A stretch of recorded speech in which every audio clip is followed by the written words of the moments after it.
Hey guys, tonight we wander into silence. You stand at the edge of the empty quarter, that endless desert the Arabs call *Rub al-Khali*. Before you lies a ruined mosque, its minaret leaning like a weary pilgrim, its stones baked by centuries of sun. The air is dry, the kind of dryness that cracks lips before you even realize it. Broken arches reveal only sky, and yet, somehow, you feel the hum of prayer still tangled in the dust.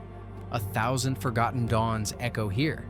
You probably won't survive this walk, but since you're already with me, let's enjoy the company. So, before you get comfortable, take a moment to like the video and subscribe, but only if you genuinely enjoy what I do here. And while you're at it, tell me your location and local time in the comments. I love knowing where these journeys are reaching. Now, dim the lights, maybe turn on a fan for that soft background hum, and let's ease into tonight's journey together. You step into the sand where the mosque's foundation fades into nothingness. The call to prayer has long vanished here, yet in your imagination, the muezzin's voice stretches across the dunes, delicate as a spider's thread. You picture merchants arriving, dust-covered, rolling carpets onto prayer floors. Centuries ago, caravans would stop here, their camels kneeling in the dust, the beasts groaning as water jars were unloaded. Historians still argue whether this mosque was ever part of a thriving settlement or merely a lone outpost for passing pilgrims. The records are contradictory, almost playful in their silence. A broken niche still points you toward Mecca, though its plaster is chipped away. You kneel before it, brushing aside sand, and think about those who once aligned themselves with the Kaaba from this very spot. Imagine a trader from Yemen adjusting his cloak, muttering his prayers while his companions teased him for being too slow. You laugh softly, because even the devout had their moments of impatience. Faith doesn't erase human quirks. Your gaze drifts to the floor where tiles once shone. Now they are fractured, like the cracked screen of an old phone, except nobody can call for help here. Beneath one slab, a small scorpion wriggles free, vanishing into a shadow. You whisper *Subhanallah* at the reminder that life persists even here. And then comes the oddity. Locals still say this mosque is haunted by a prayer rug that folds itself neatly at night. A shepherd swears he saw it once, the fabric creasing without hands. Skeptics laugh, of course, but out here in the desert, the line between folklore and survival is thin. After all, try arguing with a hallucination when you're thirsty and half asleep. You run your hand along the wall. The stone is warm, as if the sun refuses to release it, clinging desperately to what little memory it has. On the surface, you notice scratches. Letters, perhaps. You lean closer and see Arabic calligraphy almost erased. *Bismillah al-Rahman al-Rahim. In the name of God, the most merciful, the most compassionate. The words are faint, like whispers. You say them aloud, and the emptiness around you feels less lonely. Still, a part of you wonders, who last prayed here? Was it a devout imam, or maybe just a tired traveler whispering Fajr before dawn? Did they look at the same stars you will see tonight? Historians can't even agree when the last caravan passed this way. Some claim the 13th century, others insist well into the 16th. You smile at the thought, even scholars get lost in the sand. The wind picks up, carrying grit that stings your cheek. You pull your scarf tighter, half expecting the walls to collapse with the gust. Instead, the mosque holds its dignity, as if saying, I may be ruined, but I'm not gone. There's a strange comfort in that resilience. Maybe that's the whole point. Structures crumble, but meaning lingers. As you step back into the open desert, you glance over your shoulder. The minaret is only half there, jagged at the top like a broken tooth. Yet in your mind's eye, you see it whole again, shining white against the dawn, the voice of a muezzin climbing toward heaven. You wonder whether centuries from now, someone will stand in the ruins of your own neighborhood and imagine what was once alive. A sobering thought, but don't worry. You're not being graded on it. You press your foot into the sand. It swallows half your heel before you lift it out again. The desert wastes no time reclaiming trespassers. Still, you keep walking. Your shadow stretches long, the kind of shadow that makes you look taller than you deserve. It walks beside you like a silent companion. Behind you, the mosque disappears into distance. Ahead, a faint shimmer lies on the horizon. You blink once, twice. Is it water? Or just another mirage? You chuckle because you know what's coming. Welcome to the desert. Half of it is lies, the other half is silence. Either way, the only way forward is forward. You walk beneath a pale moon, the kind that makes everything look both holy and suspicious at once. The desert glows silver, dunes stacked like frozen waves, and then, faintly, you notice the caravan. Shadows stretched across the sand, camels rocking back and forth in rhythm, their legs moving like pendulums of some ancient clock. You fall into step with them, as though you've always belonged here, though you know full well you brought nothing but curiosity and a questionable sense of direction. Camels are funny. Up close, they smell like leather, left too long in the sun mixed with yesterday's stew. Yet here, they look majestic, each hump silhouetted against the horizon like tiny desert hills on the move. Their bells chime with a clumsy grace, almost like the offbeat percussion of a band that never rehearsed. Still, the sound is hypnotic, sleepy. You match your breathing to their sway. Beside you, a rider adjusts his turban, or maybe he doesn't. Maybe you only imagine him because when you blink, there's nothing there but shadows. Locals whisper that caravans sometimes travel unseen, spirits of merchants doomed to cross the empty quarter forever, their goods eternally unsold. Historians still argue whether these tales arose from exhausted minds under the desert moon or from genuine encounters too strange to explain. Either way, you feel the weight of watchful company. You hear laughter in the distance. Not loud, not raucous, but soft, as though carried on the wind from a nearby campfire. It fades the moment you strain your ears. You smile, realizing you've become one of those people who hear things in the desert. Congratulations. You're now eligible to join the long tradition of slightly unreliable witnesses. And yet, not all desert tales are so dismissible. Take, for example, the story of the camel that refused to kneel. An old manuscript describes a merchant whose beast simply would not stop walking. Day after day, it marched onward, carrying dates and cloth while the trader stumbled behind, cursing. They say the camel vanished into the dunes and was later spotted years later, unchanged, still walking, still loaded with goods that never spoiled. Was it legend? Was it metaphor? Scholars, predictably, still argue. But in the shimmer of moonlight, you find yourself glancing twice at the camel's shadows, wondering if one might refuse you too. The moon itself seems to lean closer. Its light paints everything silver, even the scars in the dunes left by past caravans. You trail your fingers across the grooves. Some are shallow, recent perhaps. Others are so eroded you can barely tell they were made by anything at all. And yet, just for a heartbeat, you imagine the entire desert as a palimpsest, a manuscript written and rewritten by countless feet, countless hooves, countless forgotten stories. You reach for your water skin. The liquid is warm, uncomfortably so, like tea abandoned on a counter. You sip anyway, and it tastes like metal. You grimace, laughing quietly at yourself. If medieval traders could endure this, so can you. Then again, they didn't have the option of bottled spring water chilled in a fridge. You whisper a prayer of gratitude for modern conveniences, and then another for the humility of remembering they're temporary. Suddenly, a breeze carries the faint scent of musk. Not yours, thankfully, but something richer, more deliberate. Traders often perfumed their caravans, both to cover the animal odor and to impress customers when they arrived in foreign cities. Imagine walking for weeks only to arrive smelling like camel sweat.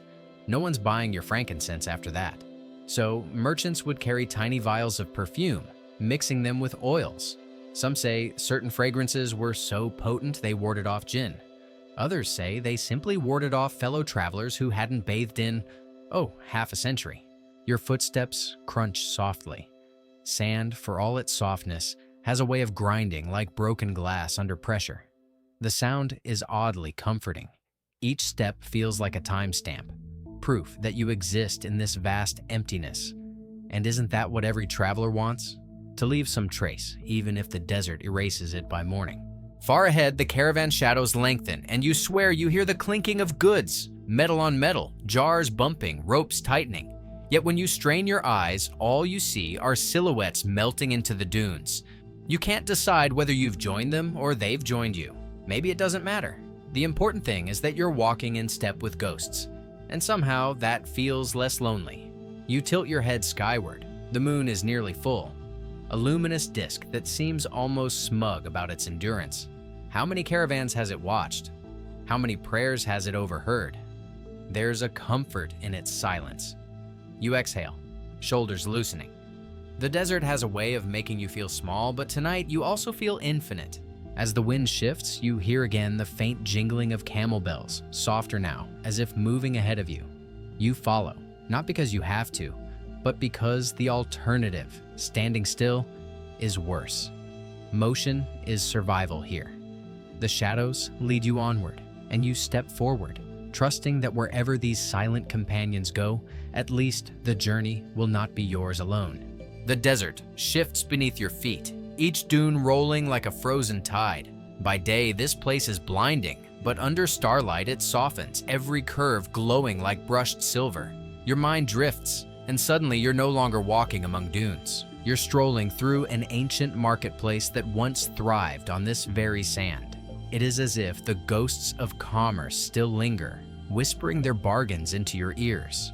Imagine stalls draped with carpets, shimmering under lantern light. Merchants in robes embroidered with gold thread call out their wares: frankincense from Oman, myrrh from Yemen, pearls from Basra. Children weave between the stalls, giggling as they sneak figs and dates. Donkeys bray impatiently, tied beside heaps of pottery and leather. The air is thick with spices, cinnamon, saffron, cardamom, so dense you could almost taste them. But tonight, all that remains is sand. The souks are buried, the voice is gone. You smile at the absurdity. A bazaar with no customers except the occasional scorpion. Historians still argue whether these desert markets were permanent towns or just seasonal gatherings. Some claim entire cities rose and fell here, swallowed when trade routes shifted. Others insist they were always temporary, nothing more than tents and fires left to vanish when the caravans moved on. The debate remains unsolved, and perhaps it always will, because the desert is excellent at erasing its own paper trail. You picture a merchant haggling for dates. He swears his are the sweetest in Arabia, plucked from palms irrigated by hidden wells. His rival across the way rolls his eyes, claiming his figs heal stomach aches better than any physician. You laugh, realizing nothing much changes. Ancient salesmen were just early versions of today's marketers. Only difference is they couldn't shove ads into your phone. And then comes the stranger story. People used to say that some merchants traded not only goods, but secrets. Hidden among the spices and silk were whispered maps to lost wells, instructions for summoning jinn, even fragments of forbidden books. One legend claims a market stall once sold a mirror that reflected not your face, but the city of Iram, the legendary city of pillars buried beneath sand. A little creepy, sure, but also exactly the kind of thing you'd impulsively buy and regret later. You stoop and pick up a fragment of pottery half buried in the sand. It's nothing special, just a shard, sun-bleached and brittle. But in your imagination, it once held saffron, worth more than gold. Perhaps a careless trader dropped it, or perhaps a sandstorm shattered the stall and buried the goods whole. You brush it off and tuck it back into the sand. No sense carrying what the desert has already claimed. You can almost hear the clamor of coins clinking in purses, of donkeys stamping, of children arguing over whose father sells the sweeter melon. Somewhere in the background, the adhan, the call to prayer, echoes faintly, because even in commerce, prayer anchored the rhythm of life.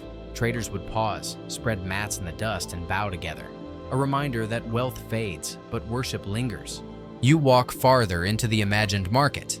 At one end, a poet recites verses. His voice rises and falls like a song, praising the generosity of his patron while slipping in sly insults at rivals. The crowd chuckles. A good poet could elevate or destroy reputations with just a few lines, like a Twitter account with too much power, centuries ahead of schedule. And still, the desert waits.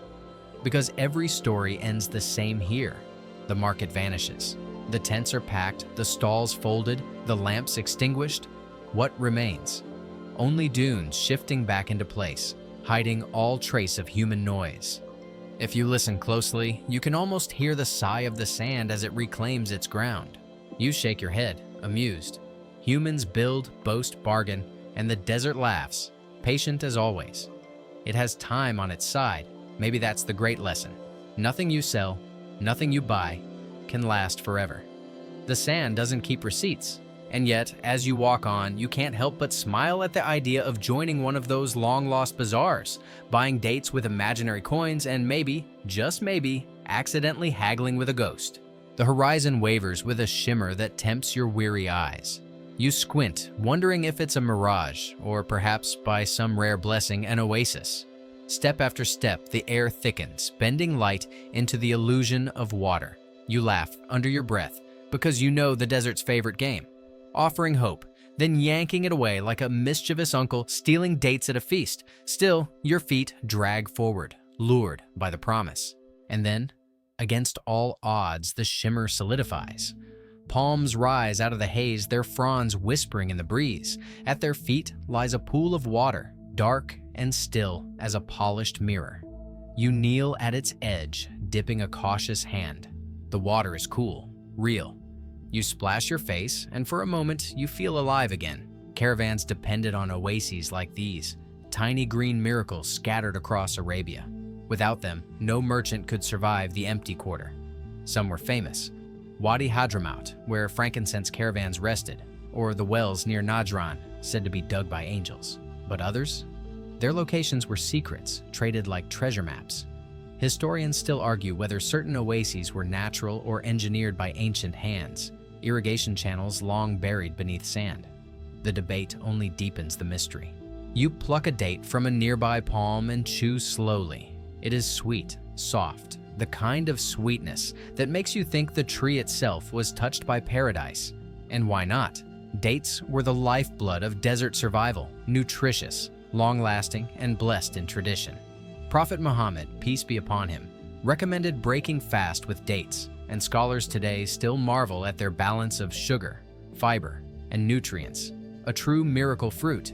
And yet, your half-sarcastic brain whispers, too bad they don't come dipped in chocolate out here. You stretch out under the palms. Their shadows ripple across your skin like lace. Overhead, a raven caws, startling you. Birds are rare here, and some folks say they are scouts of the unseen, messengers of jinn or omens of buried wells. A Bedouin tale insists that if a raven circles 3 times above an oasis, the water will soon vanish. Tonight, the bird gives only 1 cry before vanishing into the sky. Lucky you. Your eyelids grow heavy. It would be easy to sleep here, lulled by the rustling palms and the soft lap of water. But then, you remember? Oases aren't always as safe as they look. Travelers tell of rival caravans ambushing each other under the pretense of sharing water. Some even say entire groups vanished after drinking from cursed pools. One legend speaks of a spring that appeared after a sandstorm, crystal clear and inviting. Thirsty men drank deeply only to collapse moments later, poisoned by minerals the desert had hidden for centuries. You shiver at the thought, though you're still sipping carefully. You decide not to drink too much, just in case the raven knows something you don't. A fallen trunk catches your eye. Its bark has been stripped away, its wood bleached white by sun and wind. You sit on it, wondering how many caravans once rested here. Did pilgrims on their way to Mecca pause beneath these same palms? Did scholars debate theology by this pool, their arguments carried off by the breeze? You smile, picturing 2 learned men bickering while their camels slurped noisily beside them. Faith and practicality, always side by side. The oasis itself seems to breathe. In the stillness, you hear faint echoes, laughter, prayers, even the tinkling of caravan bells. Perhaps they are memories embedded in the water, or perhaps your own imagination is playing tricks. But when the desert grows this quiet, imagination and reality blur like ink on wet parchment. Historians, for all their arguments, agree on one thing. Oases were more than survival stops. They were crossroads of culture, places where Persians met Arabs, Africans met Indians, Jews, Christians, and Muslims shared shade and stories. Languages mingled here, recipes too. A pinch of spice, a snatch of poetry, an idea. All passed from one weary traveler to another. You could say civilization itself was watered at these hidden pools. You lie back, staring through the canopy of palms at the stars above. They flicker like lanterns hung on heaven's ceiling. For once, the desert doesn't feel hostile. It feels generous. And yet, A part of you wonders if this oasis will still exist tomorrow, or if the sand will reclaim it overnight. Scholars argue endlessly, but the desert offers no answers. For now though, the water is cool, the dates are sweet, and the palms sway as though keeping watch. You exhale, whispering Alhamdulillah asterisk. Gratitude is enough. Your sandals crunch into a path that feels oddly deliberate. Worn grooves press deep into the earth, as though generations of feet and hooves carved a trail too stubborn for the desert to erase. You are walking in the footsteps of the frankincense traders, the lifeline of Arabia. The night air still carries a faint sweetness, like incense lingering after a long-forgotten prayer. You breathe deeply, and the smoke seems almost tangible, curling in your lungs. Centuries ago, caravans laden with sacks of frankincense wound their way from the mountains of Dhofar in modern Oman, across Yemen, and through these very sands toward the Mediterranean. Rome craved it, temples demanded it, and wealthy households hoarded it. At one point, frankincense was worth more than gold. Imagine coughing up that kind of cash just to make your living room smell nice. And yet people did, because scent mattered. It was sacred, medicinal, even political. Historians still argue whether the incense roots shaped empires more than swords did. You picture a camel plodding ahead, its back sagging under the weight of fragrant resin. The sacks creak, the smell intensifies, and suddenly the desert feels like a giant perfume shop. You chuckle, because somewhere in the distance, you can almost hear a Roman senator sneezing. "By Jupiter, this is too much!" The strangest part? Frankincense wasn't just burned in temples or homes, it was eaten, brewed, even chewed like gum. Ancient physicians claimed it cured everything from arthritis to infertility. Did it? Well, let's just say historians still argue about that too. What's certain is that people believed in it fiercely enough to risk crossing the empty quarter with camels stacked high, bribing guards and dodging bandits. That's commitment.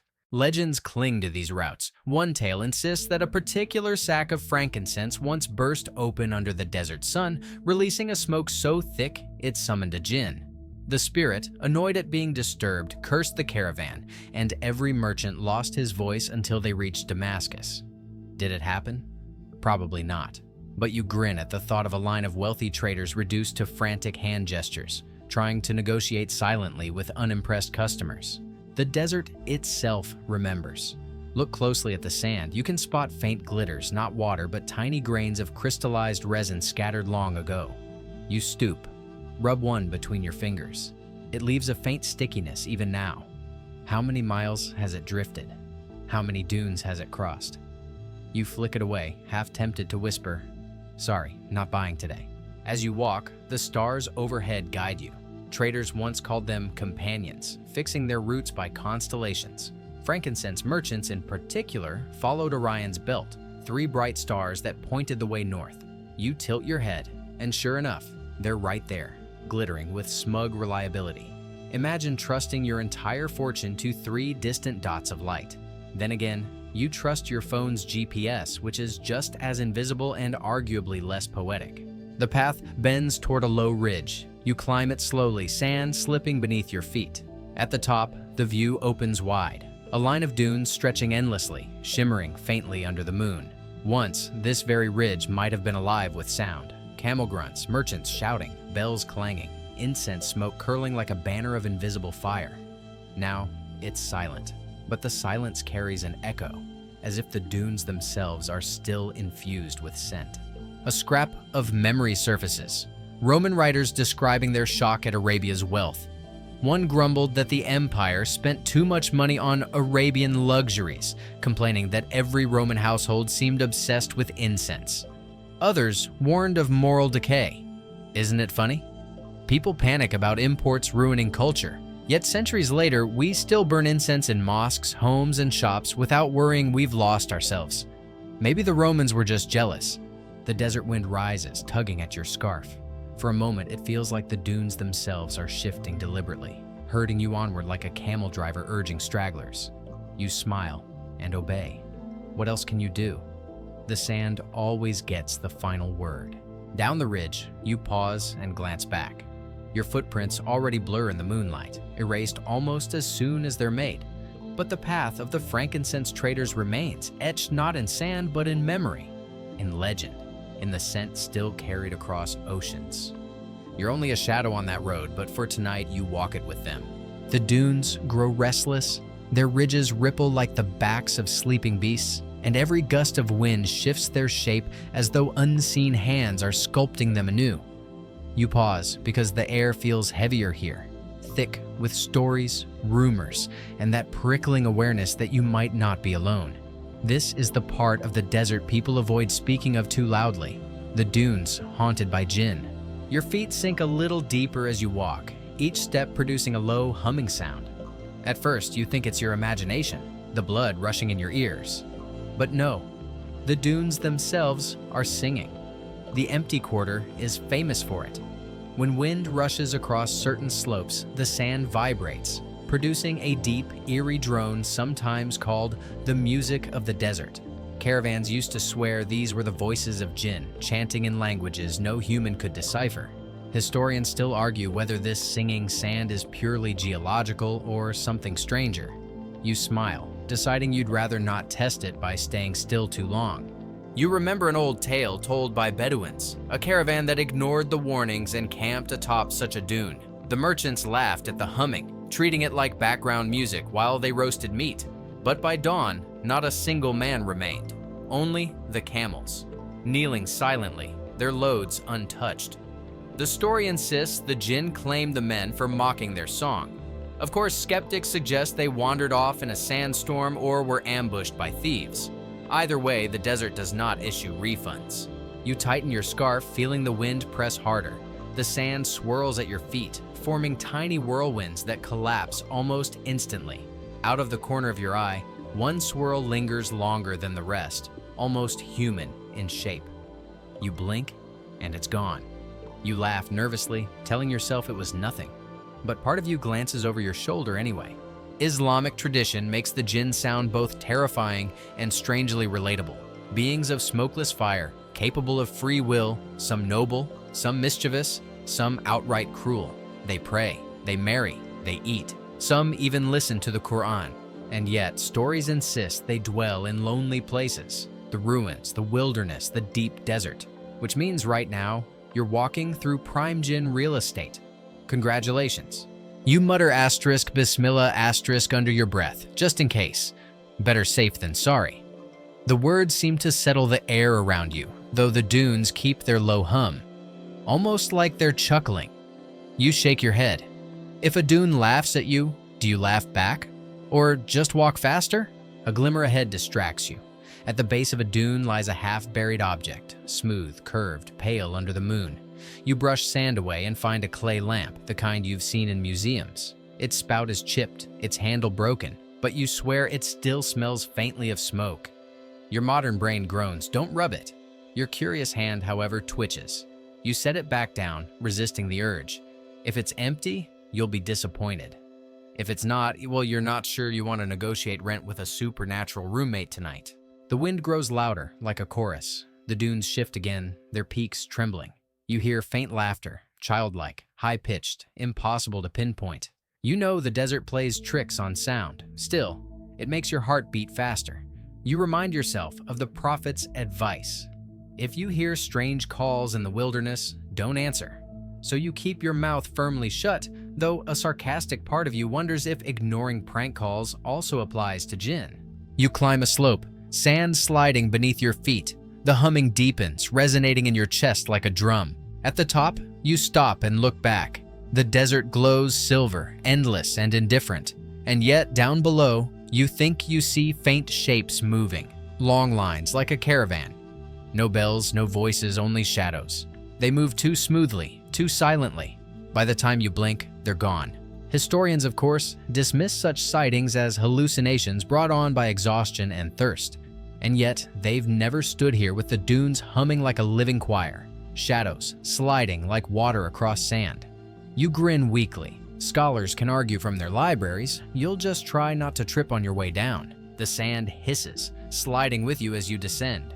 You half run, half fall, landing in a soft heap at the bottom.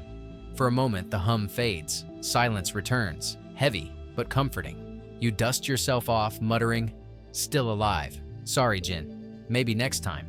And with that, you keep walking.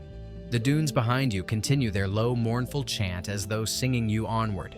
You pass beyond the carved dunes that stand like frozen waves, silent guardians sculpted by centuries of wind, their ridges sharp as blades, and their hollows deep enough to hide an entire caravan if one knew where to look. The sand here feels different beneath your sandals. Finer, almost like flour, slipping away as you sink into it. And yes, it's exactly as annoying as you think. Every step forward is 2 steps back. You imagine some ancient traveler here, muttering the same grumbles you are now, except in Arabic poetry form, because everyone back then was much more poetic about their suffering. But then the desert offers a strange gift, an abandoned well. Its mouth is framed with weather-worn stones, half buried under shifting dunes. You lean closer, peering into the shadow. A faint smell of mineral water rises, but the rope and bucket are long gone.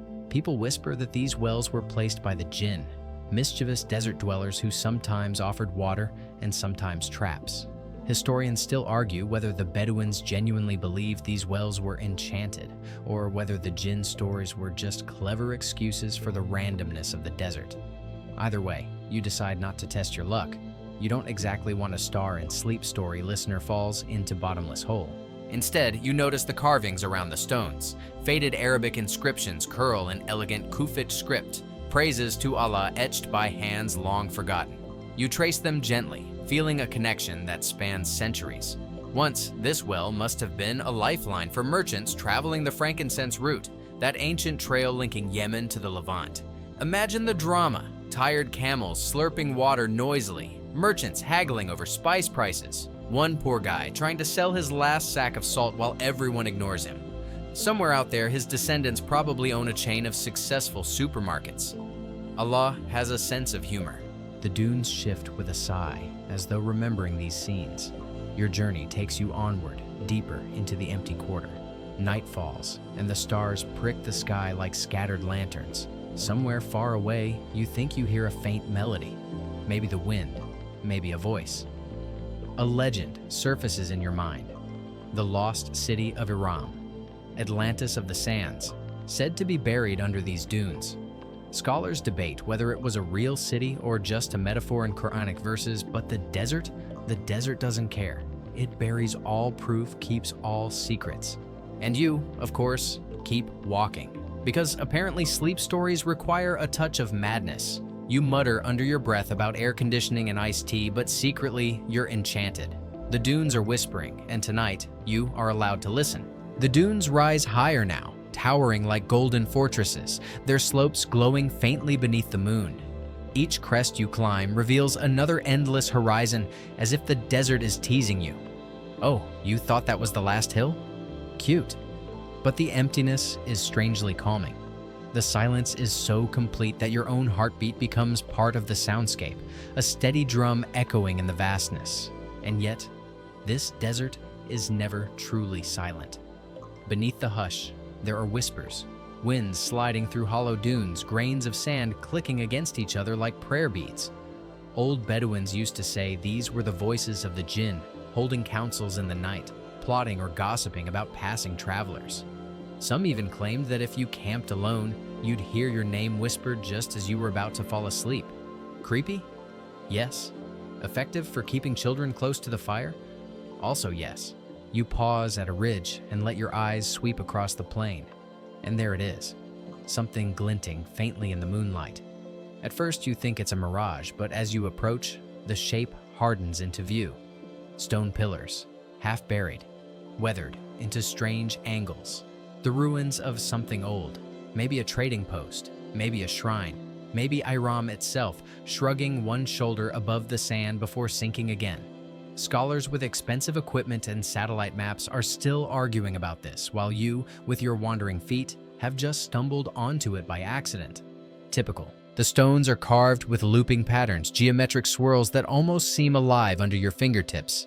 They say Islamic art avoids depicting figures, but the way these shapes spiral, you feel like you're looking into an abstract doorway, a window into infinity. You imagine travelers pausing here centuries ago, tying their camels, lighting small fires, and offering prayers for safe passage. You imagine children running between these pillars, their laughter now reduced to silence, swallowed by sand and time. There's a story that refuses to leave your mind. The tale of Ubar, a city said to have been destroyed by God for its arrogance, swallowed whole by the desert. Whether these stones are truly Ubar or just another nameless ruin, the moral clings to you. Pride, wealth, ambition, everything can vanish beneath a single storm. The Quran reminds again and again, the world is fleeting, and the desert proves it with every buried city. Still, you're oddly at peace. The ruin isn't frightening, it's gentle, like a reminder from history itself. Asterisk walk humbly. Remember those before you. You too are dust, but dust carried by the mercy of God. You sit against a pillar, let the sand cool beneath you, and gaze at the stars. Above, the heavens spread wide, eternal, untouched by ruin. Somewhere far beyond your reach, they shimmer with secrets of their own. And you? You close your eyes, half dreaming, listening to the desert's lullaby. Morning arrives not with a jolt, but with a slow unveiling.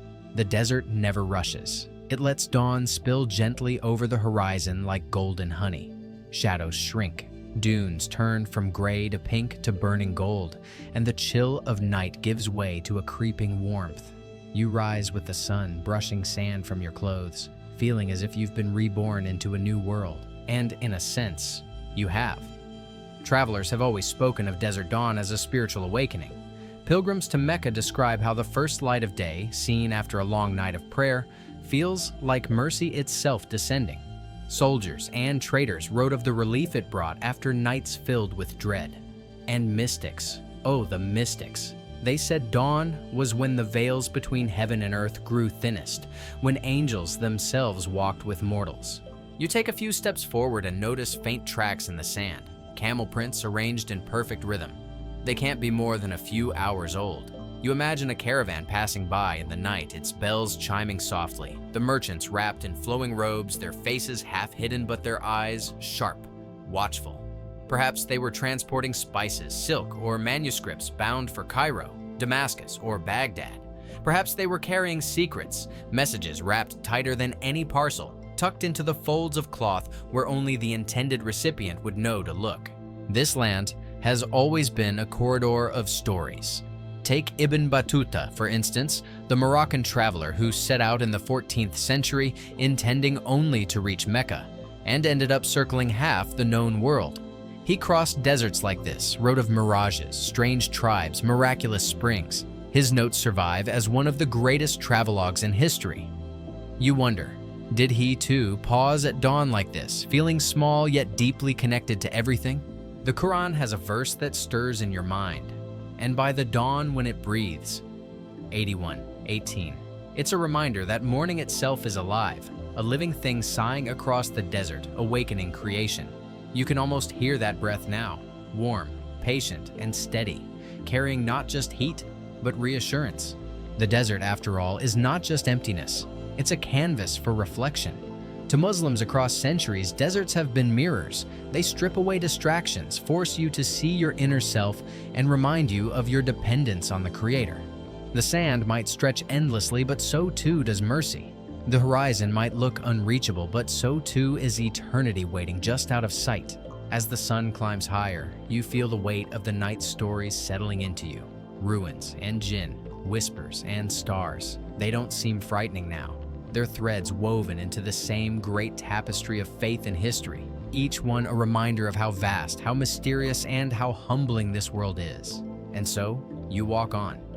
The desert no longer feels like a wilderness. It feels like a companion that whispers both warnings and comforts, both fear and peace. And somehow, with the dunes stretching endlessly before you, you realize you are not alone. As the day grows, the desert sharpens. Heat rises in waves, bending the horizon into mirages. Pools of silver water shimmer just beyond reach, only to vanish when you draw near. You blink and squint, trying to separate illusion from reality, but the desert only smiles in its sly way, an eternal trickster that humbles every traveler. Mirages are not just tricks of light, they have become metaphors across the Islamic world. Poets wrote of them as warnings, comparing false promises and fleeting pleasures to the phantom oasis shimmering in the distance. The Quran itself evokes this imagery. But those who disbelieve, their deeds are like a mirage in a desert. The thirsty one thinks it is water until he comes to it and finds it is nothing. 24:39. The verse lingers in your thoughts. It's not only about the desert, it's about life too. How often do people chase illusions, mistaking them for truth? But illusions are not always cruel.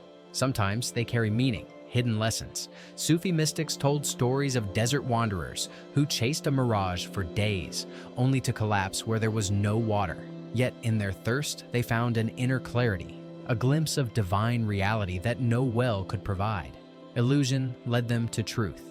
As you continue walking, your eyes catch something unusual in the distance. Not water this time, but movement. A flicker, like fabric tugged by wind. At first, you think it must be heat waves distorting the air. But then, it steadies.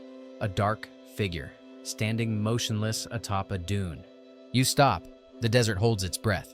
It could be another traveler, but the stillness of the figure unnerves you. No camel, no gear, no sign of life except that lone silhouette. You call out, but your voice dies in the sand, swallowed before it can carry. The figure doesn't respond. Legends whisper of desert watchers, beings neither alive nor dead who guard the pathways between worlds. In Arabian folklore, they are sometimes described as the remnants of those who perished in the desert but never left. Some say they are jinn, bound by oath or punishment to wander the dunes until the end of time. Others imagine they are angels, stationed in barren lands as unseen guardians of those who seek God in solitude. The figure vanishes when you blink. Perhaps it was nothing, just the mind playing tricks under the punishing sun. Or perhaps the desert has added you into one of its old stories, one that another traveler may one day hear whispered by the fire. You keep walking. The sun beats down mercilessly, yet the desert feels less hostile now. Each mirage, each shadow, each silence, it all fits into the rhythm of this ancient land, where illusion and truth weave together seamlessly. You realize something vital. To walk the desert is not to seek what is real or unreal, but to learn how to dwell in the in-between, where both can coexist. By midday, you crest another dune. Below you lies a cluster of rocks shaped almost like ruins, their shadows stretching long and jagged. Perhaps it is shelter. Perhaps it is another mirage, but you no longer hesitate. You descend toward it, trusting that even if it is nothing, the journey itself will still be something. The rocks are real. When you reach them, you run your fingers over their sun-baked faces, tracing cracks and grooves that feel older than memory itself. They are not simple stones. They are fragments of something larger, shaped once by human hands. Carved edges jut out where walls must have stood, and the faint outline of an archway frames the sky. You realize you've stumbled upon ruins, half swallowed by sand and time. In the Islamic tradition, ruins carry a voice of their own.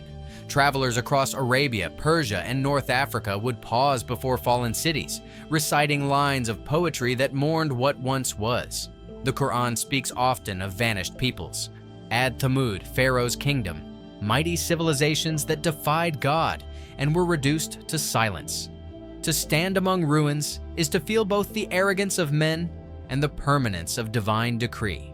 You brush away sand from a stone and notice faint markings, not letters you can easily read, but swirls and angular carvings half erased. They might have been inscriptions, verses, or prayers etched long ago. You imagine a city here, alive with markets and laughter, perhaps echoing the call to prayer at dawn, the scent of bread drifting from ovens. And then, you imagine the silence that followed. The day the winds swept through, covering everything in sand. Legends say the desert does not simply erase, it remembers. Sometimes, in the still of night, wanderers claim to hear sounds from beneath the dunes. Footsteps marching, markets bustling, voices in forgotten tongues. Jinn, some whisper, replay the echoes of those who perished, binding the ruins to the memory of the unseen. Others believe the ruins themselves pray, stone upon stone humming with the dhikr of ages past. As you sit within the shadow of the stones, you notice something carved deeper into the rock, shielded from erosion. It looks like a doorway, but there is no opening, only an outline. You place your hand against it, half expecting it to yield. Of course, it does not. Yet, for a moment you feel a vibration, a hum that seems to rise from within the stone. You withdraw your hand, unsettled but also calm. The desert has a way of speaking without words, and you suspect this ruin has shared its secret. Not all doors open outward, some open only within.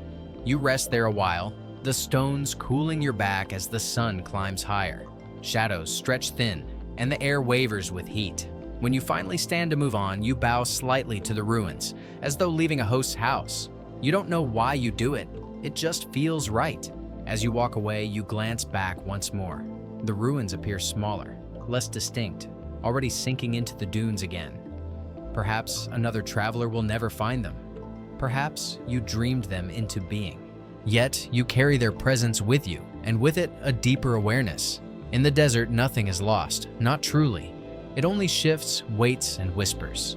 The desert narrows. What was once an endless expanse of shifting sand now funnels you between two ridges of black stone. The air here feels cooler, though no shade protects you. You sense that you've stepped into a passage carved not by wind or water, but by something deliberate, like a threshold. Along the walls, the stones glisten faintly. When you draw closer, you see veins of quartz streaking through the dark rock, catching stray sunlight and scattering it like trapped stars. For a moment, you imagine you're walking through the night sky itself, enclosed in rock. Stories rise unbidden. In Islamic tradition, thresholds hold weight. To step from one space into another is never casual. It is a shift of state. You recall the words of the Prophet. When one enters his house, let him mention the name of Allah, and the devil will not enter with him. Even the act of crossing into your own dwelling is a guarded act, watched by the unseen. And what is this passage but a house of stone long abandoned? The deeper you walk, the more the ridges close in until the sky above is a narrow strip. The silence grows dense. Your footsteps sound louder, sharper. A crow's caw echoes once, then fades into nothing. On one wall, you notice scratches, not the work of erosion, but marks etched by a tool, deliberate and uneven. You lean closer. They form no language you know, yet they follow a rhythm, as though someone was recording something desperately. A name, a prayer, or simply the act of proving they were here. The thought unsettles you. Who carved these? A traveler like you, caught and lost? Or something else that lingers when human voices fall silent? You run your fingers across the grooves, and the stone feels warmer than the rest. Too warm. Your thoughts shift to the asterisk, jinn asterisk. Not all dwell in empty deserts, yet many are said to claim such abandoned spaces. The Quran names them as a creation of smokeless fire, beings unseen, watching, whispering, waiting. Some bring harm, others remain neutral, a few may even guide. But all are aware in ways humans are not. For the first time since you began this journey, you feel watched. Not with malice, not yet, but with curiosity, as though your presence has stirred attention in a place where few dare to walk. You breathe a quiet prayer, steadying your steps.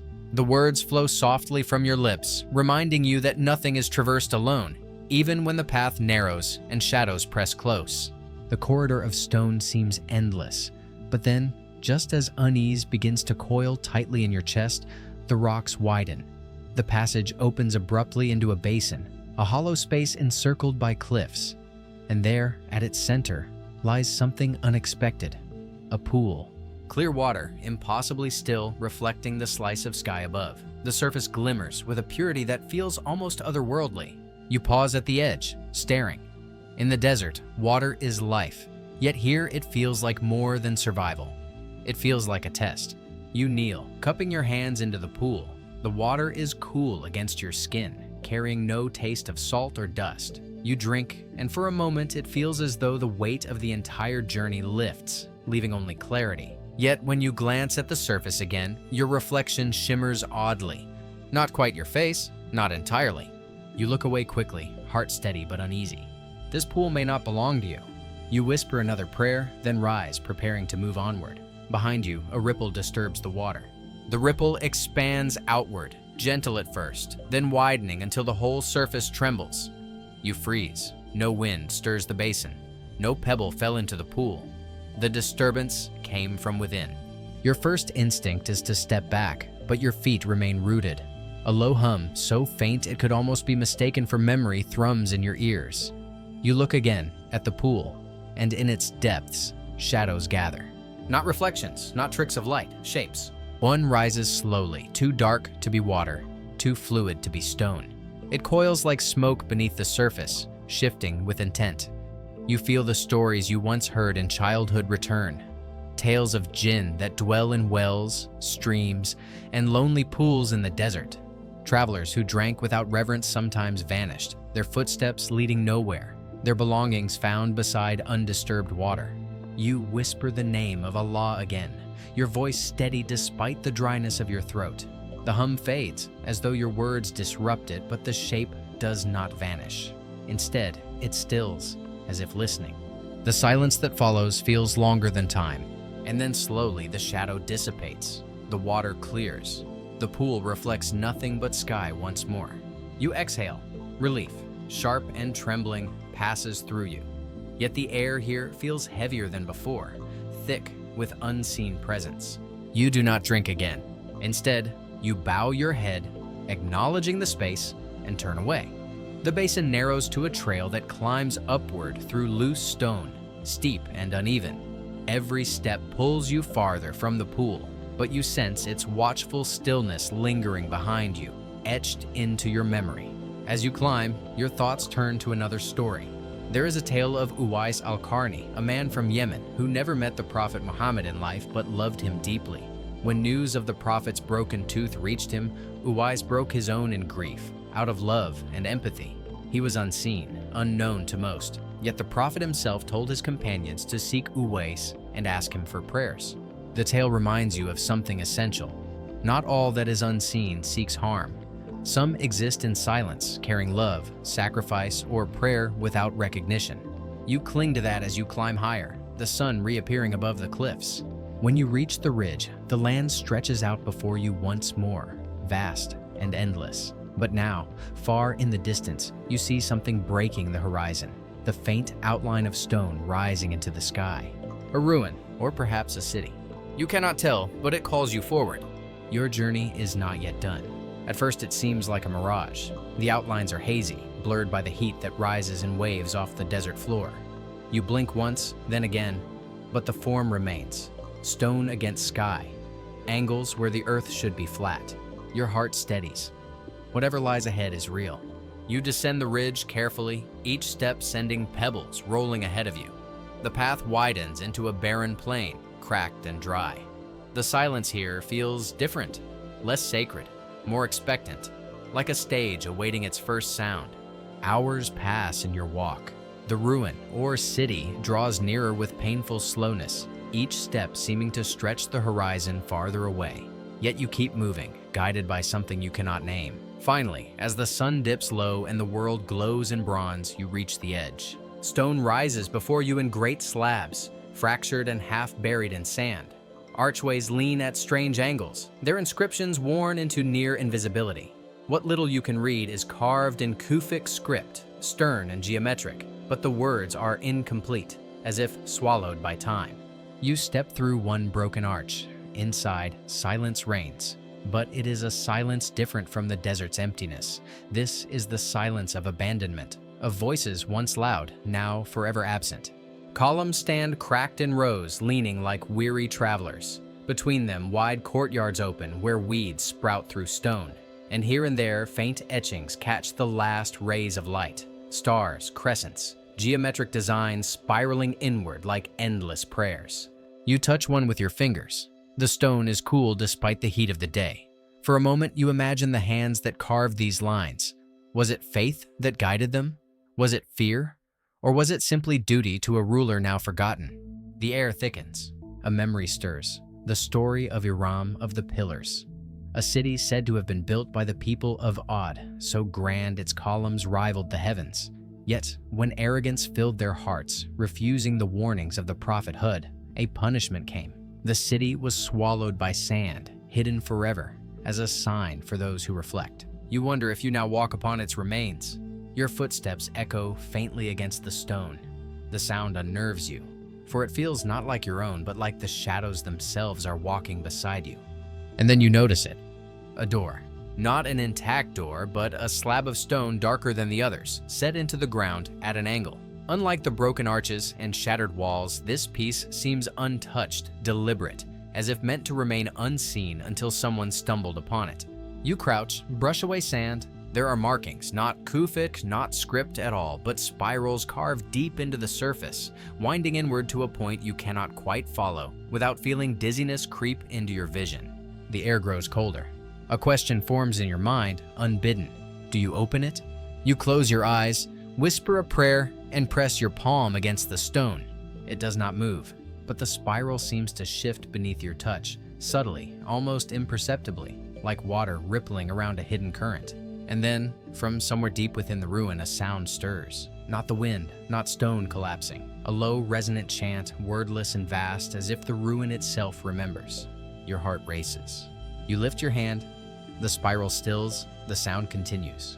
Night has nearly fallen, shadows deepening between the leaning columns. The stars above begin to glow, but here, among these ruins, the darkness feels heavier than the desert night. You realize the ruin is not empty. Something remembers, and it knows you are here. The chant does not stop. It coils through the ruins like smoke, low and steady, vibrating against your ribs. You cannot tell if it comes from far below or from the very air around you. Each note seems carved out of silence itself, a language older than words. You try to steady your breath, but the rhythm of the chant begins to shape it for you. Inhale where it rises, exhale where it falls. Your body obeys before your mind consents. You step back from the stone slab. The spiral carvings appear deeper in the fading starlight, as if shadows themselves are settling into them. You glance toward the arch you entered through, wondering if you should leave while the path remains clear. But your feet do not turn. Instead, they lead you deeper. The courtyard narrows into a passageway, flanked by broken walls that lean inward as though conspiring in whispers. The air cools, damp with a faint mineral scent, out of place in the dry desert. Somewhere ahead, water drips in patient rhythm. You follow it. The chanting grows louder, though no words emerge. It seems to echo inside your skull now, less a sound than a thought pressed into your mind. The ground tilts downward, and before long, you stand at the mouth of a stairway, carved directly into the stone. The steps are shallow but worn, as though countless feet once descended here. You hesitate only briefly, then begin your descent. The air grows heavier with each step. The walls narrow, rough-hewn, marked with faint designs, circles within circles, geometric grids intersected by star shapes. Some glow faintly, not with light, but with a sheen that catches what little starlight filters from above. At last, the stairway empties into a chamber. You pause at the threshold. It is vast, its ceiling lost in shadow. Pillars rise like dark trees, etched with the same spirals you saw above. In the center lies a pool, impossibly still, its surface black as obsidian. Yet when you draw closer, shapes move across it. Constellations not of your sky, but of another. Patterns you do not recognize. Stars that do not belong to any chart. And there, beside the pool, rests an object, a book. Its cover is bound in leather gone gray with age, edges cracked, but its clasp of bronze still gleams faintly. No dust covers it, no sand buries it. It lies as if placed for you, waiting. The chant swells as you approach. Your hand hovers above the cover. You do not touch it, not yet. Instead, you kneel, letting your reflection ripple in the black water. But what stares back at you is not your face. It is older, weathered, unfamiliar. Eyes too deep, mouth too stern. A stranger wearing your shape. You stumble back, your breath sharp. The reflection lingers a moment longer, then melts into ripples. Behind you, the chant pauses. The silence is louder than the sound. And then, one word, clear at last, breathed into your skull. WHISTORY. Your fingers tremble. The book waits. You hesitate, but the weight of silence presses harder until the thought of not opening it feels unbearable, like defying gravity itself. You undo the clasp. The air in the chamber shudders. Dust lifts from the stone as though the ruin exhales. The first page is blank. So is the second, and the third. Yet as your eyes move across them, letters begin to surface, dark as ink yet alive, shifting, reordering. Lines coil into verses, fragments of a language that feels half known, as though buried deep in your blood. You do not speak them aloud. You only read. And as you do, the pool stirs. The constellations fracture, bending inward into a spiral. Light, blacker than shadow, pours upward, painting the pillars with its movement. You clutch the book tighter. The voice returns, not chanting now, but whispering, "The city remembers. The buried will rise. The pillars will stand again." Your heart pounds. You snap the book shut. The voice halts, the pool stills. The chamber is silent again, but silence now feels like a predator crouched, patient. Above, faint thunder rolls across the night sky. No rain falls, yet the ruin quivers as though sensing a storm no one else can see. You are not sure if the book has given you something, or taken something from you. But as you climb the stairway back toward the desert night, you know one thing for certain. You did not find this ruin. It found you.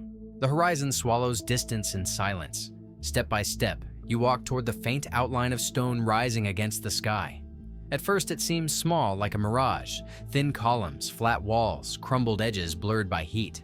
But as the hours pass, the ruin grows larger, heavier, undeniable. Your body feels the weight of every mile. Sand clings to your robe, sweat dries on your brow, and yet you continue, drawn forward as though a thread ties your heart to that stone. When you finally reach its boundary, you stand before what remains of an archway. Time has chewed it to fragments, but the carved script along its edges still breathes through the dust. You trace your hand across the lines, though you dare not speak them aloud. The letters are Arabic, but twisted by age, weather, and perhaps more than weather. Beyond the arch lies a city stripped bare. Columns rise into emptiness, plazas yawn open to the sky, doorways lead into rooms filled only with silence. Wind moves through the ruins like a prayer whispered across centuries. You walk deeper. Every echo of your step returns multiplied, as if unseen feet walk with you. It is here that memory stirs again. You recall the tale of Iram, the city of pillars, mentioned in the Quran, described as a people of great pride who defied their Lord. Their punishment was swift, the city swallowed by sand, erased from the earth. Some believe its ruins still lie hidden beneath deserts, shifting with the storms, appearing only to those meant to see. You wonder if this is such a place. A shadow passes above. You glance up, expecting a bird, but the sky is clear. The shadow was not cast from above, it came from within. Inside the ruin, darkness gathers. Not the soft veil of night, but something thicker, denser, as if time itself congeals in corners. You pause at a plaza where 4 broken pillars stand like teeth. For a moment, you hear whispers. Not words, but a chorus of sound, low and resonant, brushing your ears like breath. The ground shivers beneath you.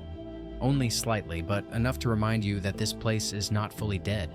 You whisper asterisk, Bismillah asterisk, and the sound of your own voice steadies you. And in that moment, silence falls again. The whispers vanish, the trembling ceases, and the ruin holds its breath. You do not flee.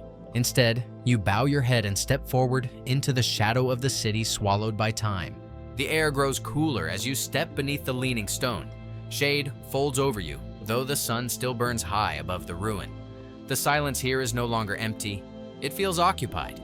Each pause of wind, each settling grain of dust seems watched. You enter what must once have been a great hall. The ceiling is gone, but fragments of arches cling to the sky. Along the walls are recesses, niches where lamps or scrolls may once have rested. Now they gape like hollow eyes. Your footsteps carry a rhythm, and you notice that the sound travels strangely, longer echoes than the hall should allow. The return of your step arrives delayed, warped, as if reflected not from walls, but from caverns hidden deeper. You remember the old travelers' tales. Caravan guides spoke of entire cities that walk with the dunes, vanishing, reappearing, testing the faithful and devouring the proud. Those who entered without reverence returned broken, or not at all.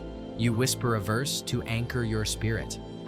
And the people of Ad, and the people of Thamud, and those before them, none were mightier than he. Asterisk. For a moment, the air stirs. The ruined walls groan like old doors, and a single feather drifts into the hall, though no bird circles above.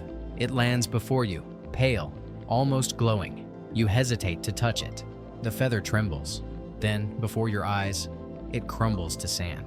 Your heart beats louder, and you feel again the weight of unseen eyes. Somewhere in this ruin, something remembers. Something stirs when the name of God is spoken. You walk on, through half-fallen doorways, across courtyards where weeds dare not grow. At last, you reach a stairway leading downward into shadow. The steps are cracked, but still firm. Dust clouds rise as your feet touch stone. Each descent carries you into cooler air, into thicker silence. You reach a chamber where the light barely reaches, and here the echoes grow strongest. You feel them not only in your ears, but in your chest, like a drum beat beneath the earth. And then, faintly, words. Not Arabic as you know it, but close enough that you feel their shape. A chant looping, spiraling, growing clearer with every breath. You strain to listen, and the words settle into your bones. We built with pillars. We reached with pride. We stand where the sand cannot swallow. Asterisk. The chant fades into a low moan. You realize with a chill, the city is not only ruined, it still breathes. The chamber breathes with you. The air is neither still nor stirred by wind, but seems to move in rhythm with your chest. For a moment, you wonder if the ruin itself inhales, exhales through cracks hidden in the stone. You step forward, and your hand brushes carvings along the wall. The grooves are deep, cut with deliberate force. You trace one curve, then another, and realize they form letters, faded, eroded, yet undeniable. It is script, older than the Quranic calligraphy you know, yet cousin to it. You sound out the shapes softly, your voice trembling as the chamber seems to lean closer. The letters form a single word, Iram. The word lingers in your mouth like iron. Iram, the city of pillars, the city struck down. Suddenly, the chamber exhales. A rush of sand pours from cracks above, sifting like water, settling in drifts around your feet. You stagger back, shielding your eyes, and when the dust clears, you see the outline of more carvings. They tell a story. Pillars rise tall, topped with fire. Men stand beneath them with arms lifted, not in prayer but in command. Camels march in long lines. Traders bow their heads as jewels are measured. In the final panel, a figure raises both hands against the sky. Lightning forks down, striking the towers. The pillars snap like reeds. You draw your hand across the last grooves. Your breath fogs in the chill. This is not just memory, it is warning. A low hum crawls into the chamber. It is not wind, not earth shifting, but a resonance deep in your skull. The chant returns, clearer, closer. Words rise like shadows against the stone. We raised pillars against the heavens. We carved gates into eternity. We thought ourselves immortal. Asterisk. Your heart stumbles. The voice is not outside. It is inside. You stumble toward the stair, but the air grows heavy. The stone itself seems to press inward, and with every step you hear another voice, layered upon the first. Not one speaker, but 1,000. We are Iram, the forgotten. We are the pride undone. Do you come to mourn us or to join us? Asterisk. The chamber waits. The silence that follows is vast, patient, endless. You clutch your beads and whisper the only shield you have, Allah is sufficient for me and He is the best disposer of affairs. Asterisk. The echoes falter. The pressure lifts just enough for you to breathe. Yet you know this place is not finished with you. You climb the stair, each step slower than the last. When you emerge into the ruined hall, the sky is darker. The sun has dipped low, its light now blood red across the broken stone. The shadows of the pillars stretch like fingers. And there, at the center of the courtyard, lies something that was not there before. A slab of stone, half buried in sand, glowing faintly as though embers sleep within it. The ruin has given you an offering or a challenge. The slab seems to pulse, a faint ember glow throbbing in time with your heartbeat. You stand at the edge of the courtyard, caught between fear and the pull of something ancient that refuses to remain buried. You kneel slowly. The sand is cool under your palms, though the stone radiates a warmth that is not of this world. Brushing away the grit, you reveal more of its surface, engraved with markings unlike the calligraphy below. These are sharper, more angular, as though etched by fire itself. You lean closer. The script is neither fully Arabic nor entirely alien. It bends in strange ways, like words half remembered from a dream. Yet one phrase pushes through, clear as if whispered into your ear. The gate of Iram opens not to earth nor to sky, but to the heart of the seeker. A chill prickles your skin. Your mind rebels, this cannot be, but your chest answers with a tremor, a tightening. as though the ruin itself listens to your pulse. Then the glow deepens. The slab shivers. A crack races along its center, spilling a thread of red light into the dusk. The air trembles with it, and the courtyard fills with a sound like distant drums. Your breath stumbles. You whisper again the words of protection, each syllable clinging to your lips like an anchor. Yet even as you call upon the name, the stone hums louder, as though testing you, waiting for your resolve. A gust of sand rises, circling you and the slab. Within it, faint silhouettes shimmer, pillars rising, markets bustling, caravans crossing horizons.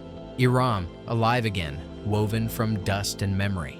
Voices rise in a chant, not mournful this time, but commanding, triumphant.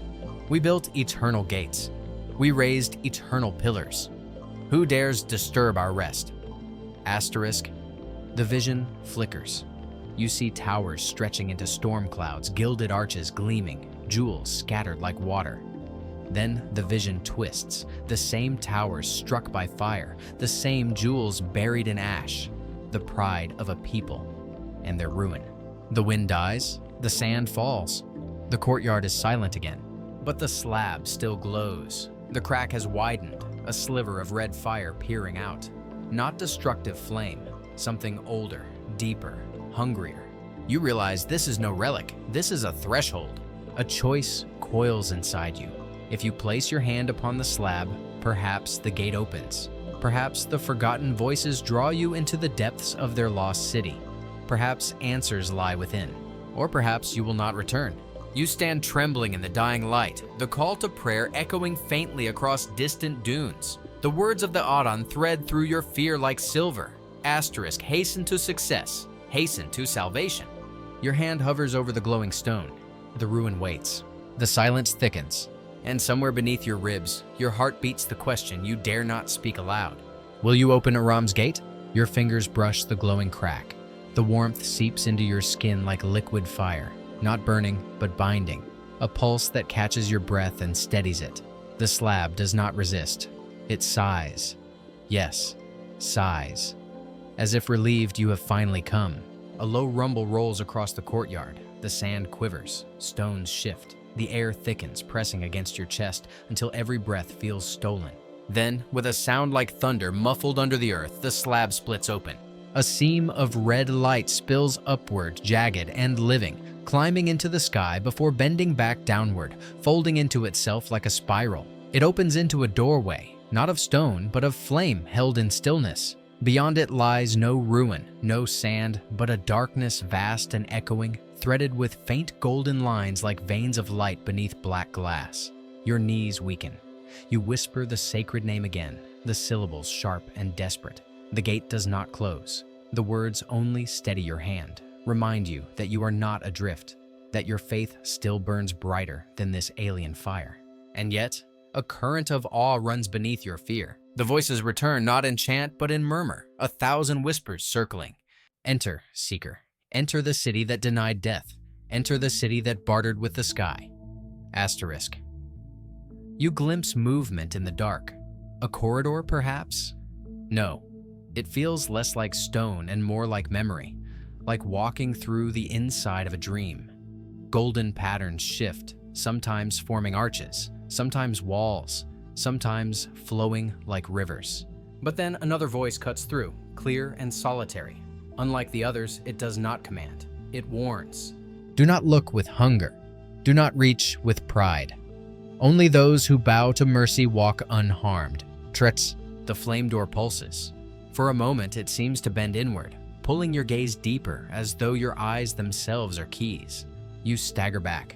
The sand crunches beneath your heel. The light dims slightly as if disappointed, as if retreating, but the threshold remains. Behind you, the desert stretches silent. Above you, the sky has shifted. Stars blink faintly, though it is not yet night. Or perhaps those are not stars at all, but sparks from the gate, drifting upward, piercing the heavens. You are alone, yet not alone. The slab has become the gate.